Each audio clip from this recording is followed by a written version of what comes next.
I'm sure you've heard the news. It's that time of year again when we adjust our clocks.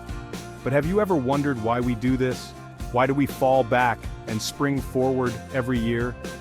Let's dive into the history, the reasons, and the ongoing debate surrounding daylight saving time.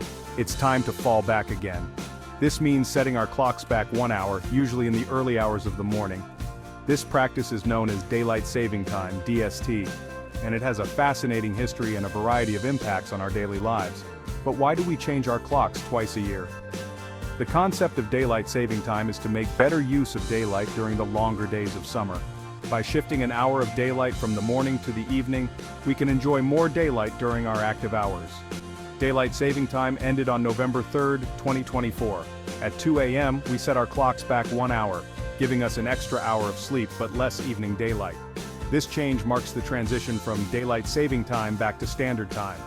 At 2 a.m., we set our clocks back 1 hour, giving us an extra hour of sleep but less evening daylight. This extra hour of sleep is often welcomed, but the earlier sunsets can be a bit of a downer for those who enjoy evening activities. So why do we even do this? The idea behind daylight saving time is to make better use of daylight during the longer days of summer.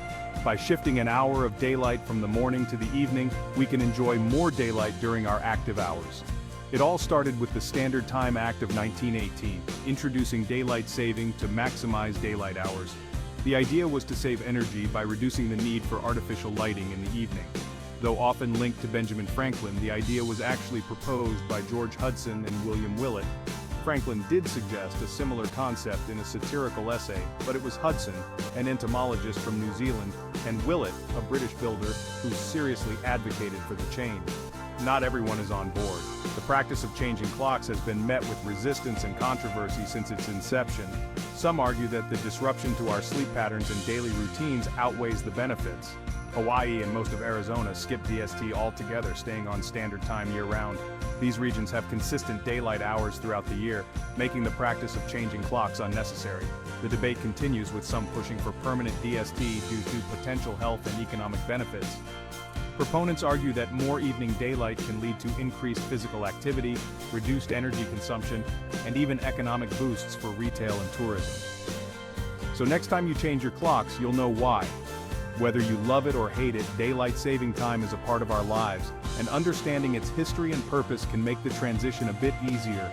Don't forget to enjoy that extra hour of sleep.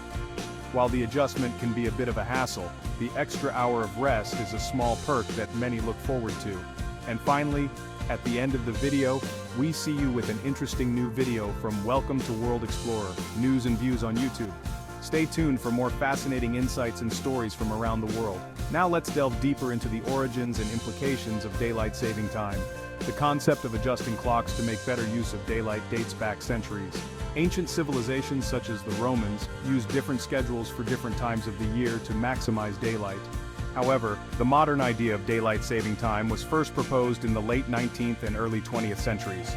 George Hudson, an entomologist from New Zealand, is often credited with the idea of modern daylight saving time. In 1895, he presented a paper to the Wellington Philosophical Society proposing a 2-hour shift forward in October and a 2-hour shift back in March. Hudson's motivation was to have more daylight hours to collect insects after his day job. Around the same time, British builder William Willett independently proposed a similar idea. In 1907, Willett published a pamphlet titled The Waste of Daylight, advocating for advancing the clocks during the summer months to make better use of daylight. Willett's proposal gained some traction, but it wasn't until World War I that the idea was widely adopted. During World War I, many countries, including Germany and the United Kingdom, implemented daylight saving time as a way to conserve fuel and resources. The United States followed suit in 1918 with the Standard Time Act, which established time zones and introduced daylight saving time. The practice was seen as a way to save energy by reducing the need for artificial lighting in the evening. After the war, daylight saving time was repealed in many countries, including the United States. However, it was reintroduced during World War II for similar reasons.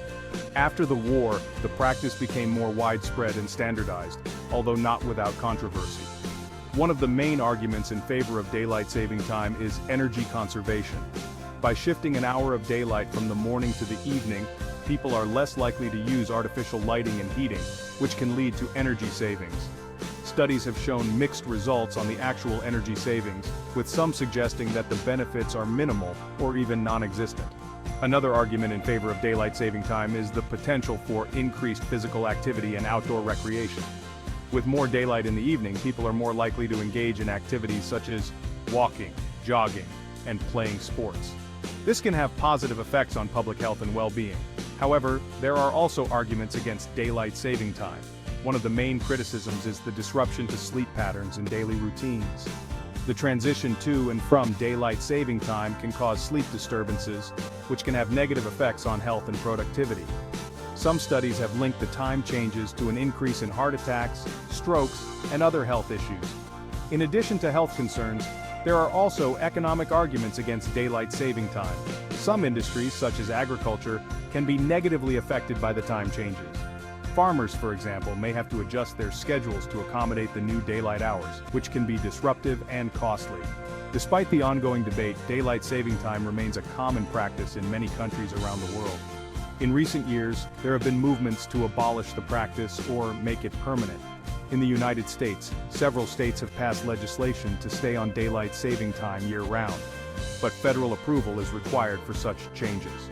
In Europe, the European Parliament voted in 2019 to end the practice of changing clocks twice a year, with member states given the option to choose either permanent standard time or permanent daylight saving time.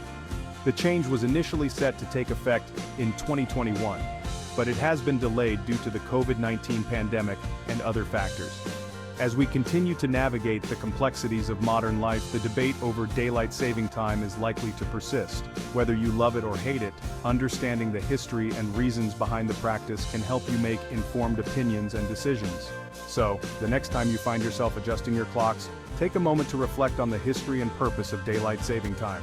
Whether it's for energy conservation, increased daylight for activities, or simply tradition, the practice has a long and fascinating history that continues to evolve. And remember, while the time changes can be a bit of a hassle, they also offer a unique opportunity to appreciate the changing seasons and the passage of time.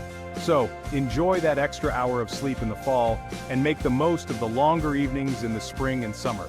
Daylight saving time is a reminder of the ways in which we adapt to the natural rhythms of the world around us. Thank you for watching this video on daylight saving time. If you enjoyed it, please like, share, and subscribe to our channel for more interesting insights and stories from around the world. And don't forget to check out our other videos on the Welcome to World Explorer News and Views channel. Until next time, stay curious and keep exploring.